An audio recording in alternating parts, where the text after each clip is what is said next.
Hola nuevamente con ustedes en mi canal de Dios y la religión católica. El tema que he estado llevando hace algunos días ha sido sobre los sacramentos de la Iglesia Católica. En el programa anterior me equivoqué un poquito en el sentido de que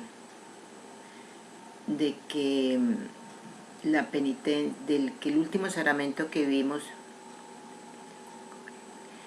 o sea, el de la extrema unción, yo manifesté que era el cuarto sacramento y en realidad es el quinto sacramento, porque ya el cuarto ya lo habíamos visto, que era la extrema unción. Entonces, aclarado esto, hoy les voy a explicar o voy a hablar acerca de lo que es el sexto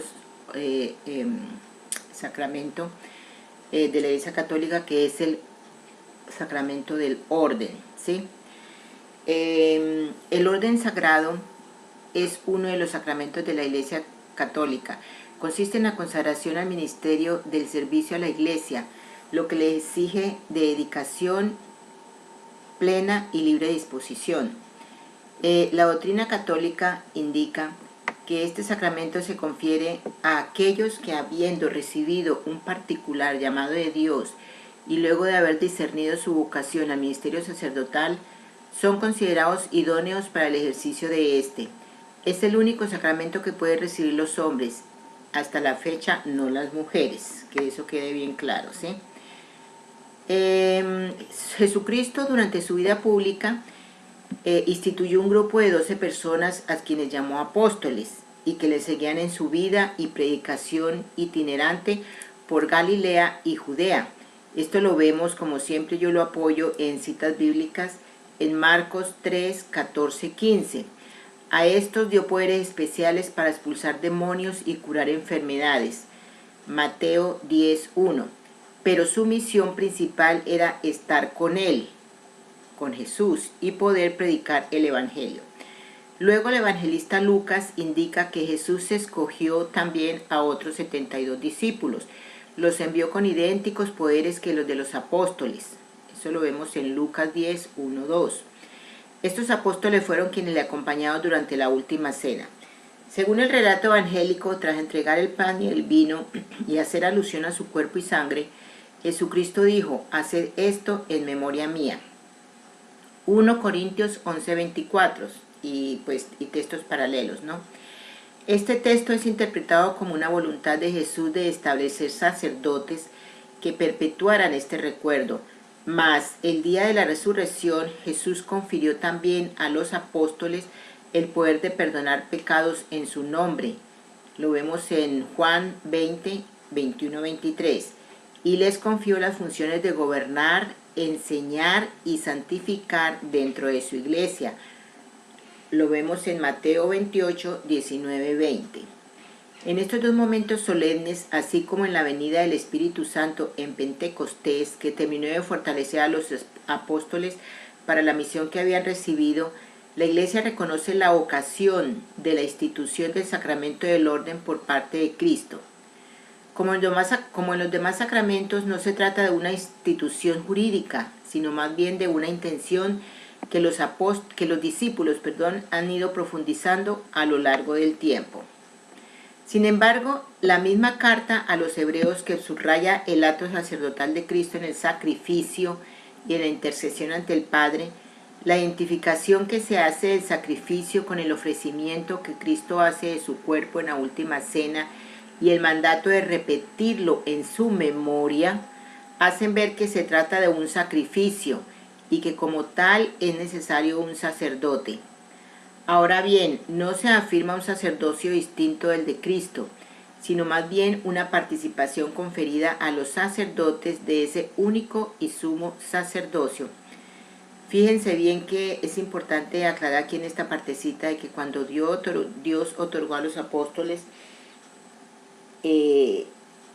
digamos, la orden, o dijo a los apóstoles que en la última cena, que su cuerpo y su sangre, que coman mi cuerpo y beban mi sangre y hagan esto en memoria mía, está explícitamente, esto se refiere a que cuando nosotros comulgamos sagradamente, esta hostia está consagrada, quiere decir que es como si estuviéramos comiendo el cuerpo de Cristo y la sangre de Cristo, y estuviéramos participando de su cuerpo y de su sangre, y haciéndolo eso en memoria suya, no solo como en memoria, como tal vez en estos últimos días lo ha dicho el Papa, ¿sí?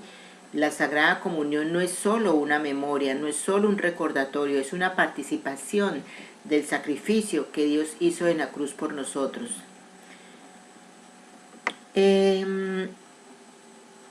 Son tres las funciones principales del sacerdote: predicación, celebración de los sacramentos y gobierno pastoral. Las notas específicas se diversifican de acuerdo con quienes subrayan una función por encima de otras.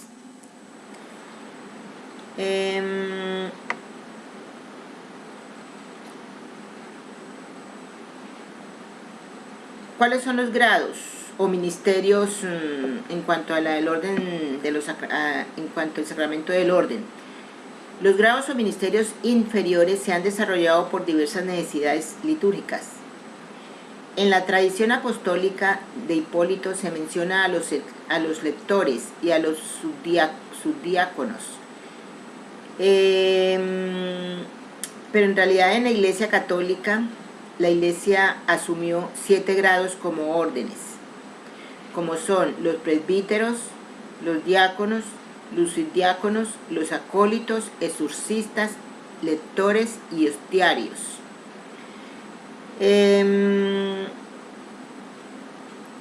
Durante la escolástica normalmente se consideraba que cada uno de las órdenes era un sacramento con su carácter propio, y en la primera escolástica el episcopado era considerado no como un orden sino como un poder mayor de jurisdicción. Bueno,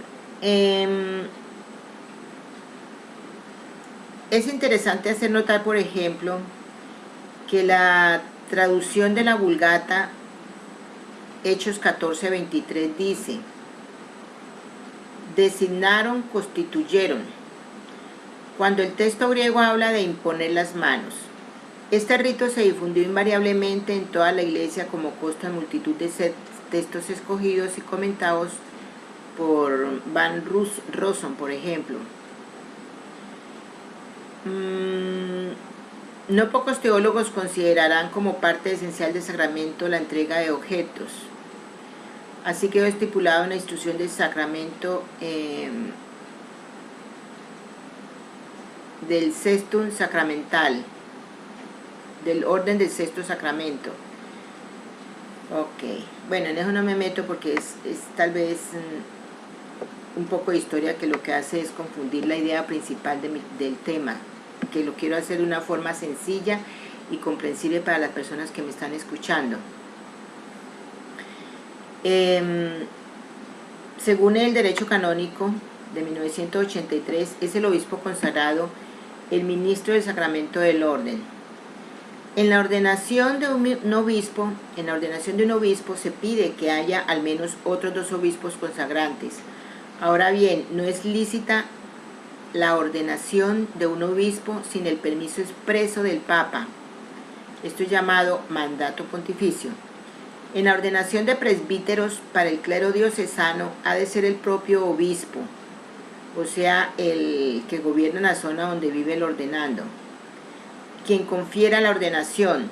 Puede hacerlo fuera de su diócesis si tiene permiso del obispo correspondiente. ¿Cuál es el sujeto? Para la validez de la ordenación dentro de la Iglesia Católica se requiere que el ordenando sea de sexo masculino. En cuanto a la licitud se requieren las siguientes condiciones.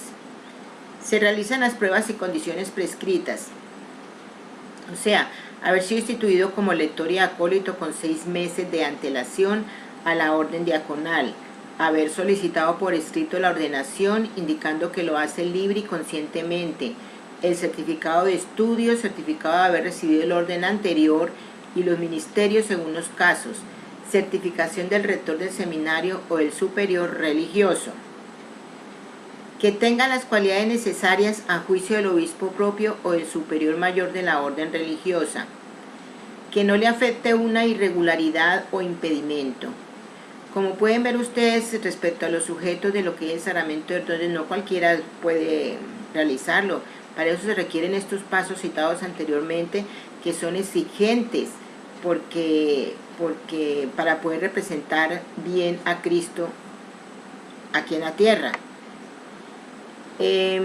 Ahora, en cuanto a solo varones, aunque la controversia sobre la posibilidad de la ordenación de mujeres es relativamente reciente, la presencia de un canon en el concilio de Laodicea del siglo XIV, determinando que de acuerdo con la voluntad de Cristo mismo, solo varones pueden ser ordenados sacerdotes, hace notar que este punto, al menos de discusión, quizás debido a la herejía montanista. Ahora bien, el Magisterio Pontificio ha indicado con claridad, la principal dificultad se presentó, como reconoce el documento, la Congregación para la Doctrina de la Fe, por el hecho de que algunas denominaciones protestantes han admitido en calidad de pastores a mujeres, causando que tanto teólogos como miembros de la jerarquía de la Iglesia soliciten la revisión por parte del Papa de este impedimento.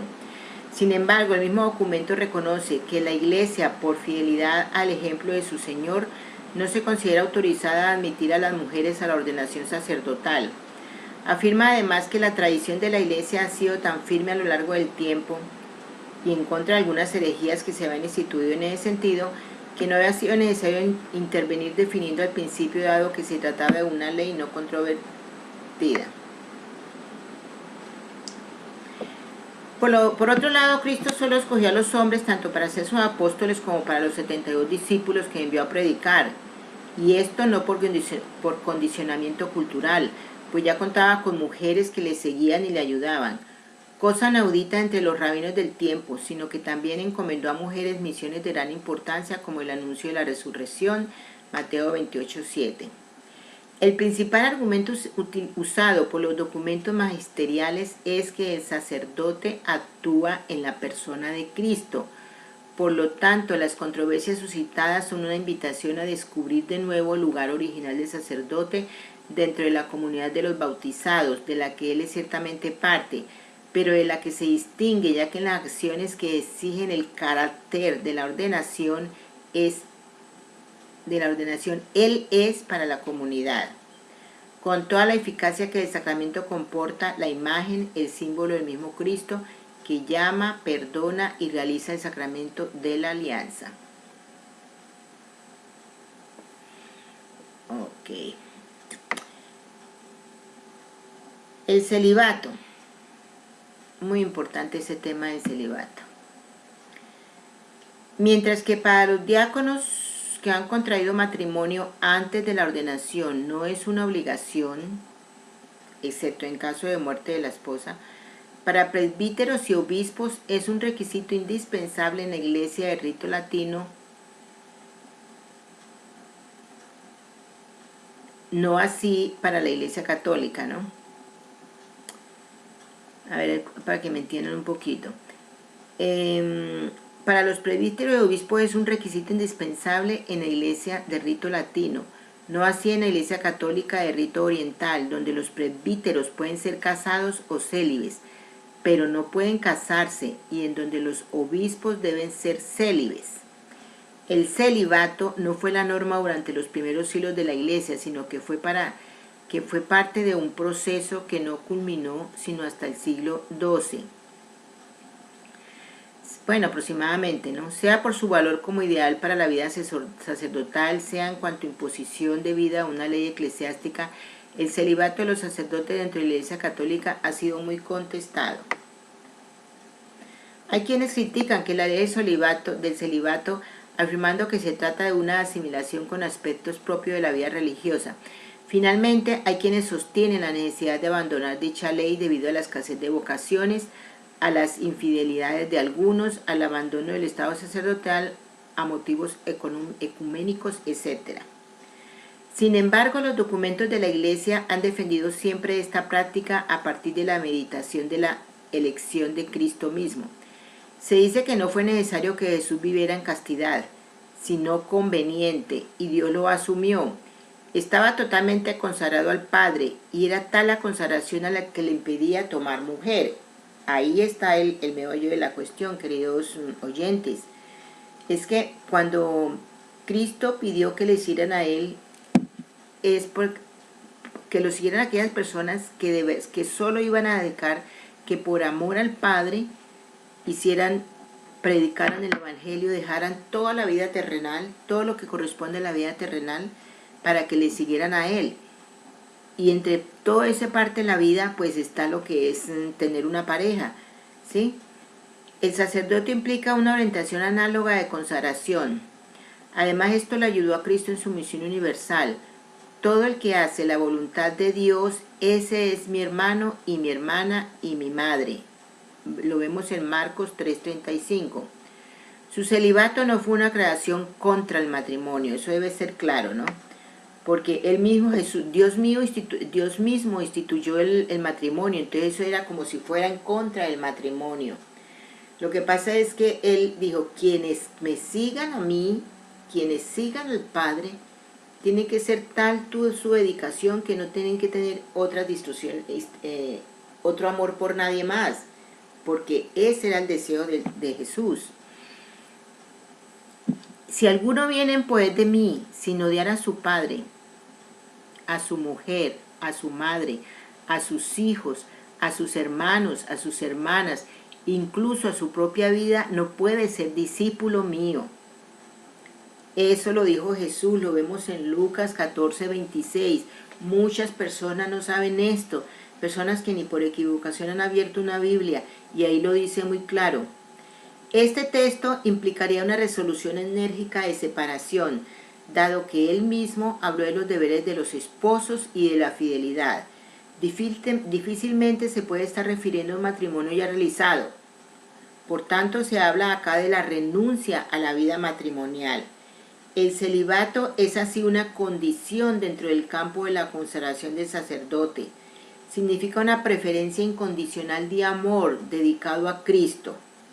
Este reclama un amor tal que supera todos los demás afectos y conlleva una renuncia a todas las ataduras susceptibles de entorpecerlo o de hacerle competencia.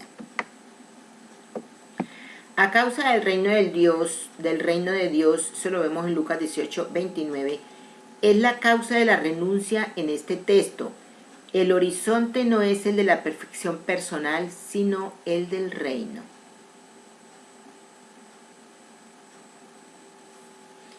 Ok. Hay eunucos que se han hecho tales a causa del reino de los cielos. Quien pueda entender, que entienda. Mateo 19:10-12. Lo más probable es que este logión de indiscutible sabor semítico haya sido pronunciado por Jesús en un ámbito relacionado con el matrimonio y que haya sido unido a esta parte del Evangelio por la tendencia a unificar logia de Mateo. Es claro también que se refiere al celibato no para menospreciar, como lo repito, el matrimonio, sino dándole un alcance más amplio. Así se aclara que el carisma del celibato no es una llamada para todos. Es necesario un don especial del Padre que ha de ser acogido mediante un esfuerzo humano. El celibato está unido a una dedicación total al servicio del reino. El motivo son las exigencias de dedicación completa al reino. El celibato sacerdotal se ha impuesto progresivamente en la praxis de la Iglesia. Es innegable la influencia maniquea o gnóstica de algunos textos. Sin embargo, las motivaciones que encontramos en los padres de la Iglesia y en los papas son variadas y apuntan más a aspectos evangélicos. Se habla de casarse con Dios, la obligación del culto que ha de ser introspectivo, a veces epifáneo, la paternidad espiritual. Ok. La ley del celibato, aunque guiaba el comportamiento del sacerdote, no llegó a producir todos sus efectos hasta que se logró unir y promover la formación del clero.